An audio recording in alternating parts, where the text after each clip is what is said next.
Manchester City bilan o'yinda tanaffusda Abduqodir bilan suhbatlashib qoldim. U juda baquvvat va kuchli futbolchi ekan, shuningdek samimiy. Suhbat asnosida bilib qoldimki, 21 yoshda uylanmoqda. Men esa 32 yoshdaman va hali bo'ydoqman. Men undan buncha yosh uylanganligini sababini so'radim.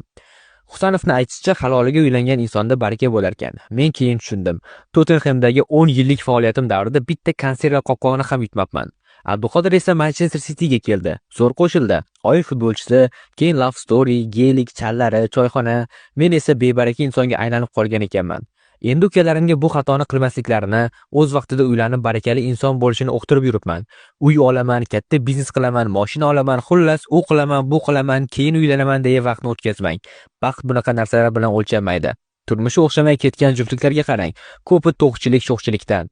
Ota-onaning hurmatini joyiga qo'ygan kuyov, qaynota qaynonaning hurmatini joyiga qo'ygan kelinning turmushida baraka bo'lmay nima bo'lsin axir? Sizga juft ato qilibdimi? Demak, rizqi bilan bergan. Uylaning tamom. Bu videoni bo'ydoqlarga yuborib qo'ying. Peshanada yozilmagan bo'lsa, shoptolni qoqini ham ola olmaysan ekan, do'stim. Nishonanga yozganidan ayrilmayan jonim chiqar, qo'shiq aytsam qayrilmayan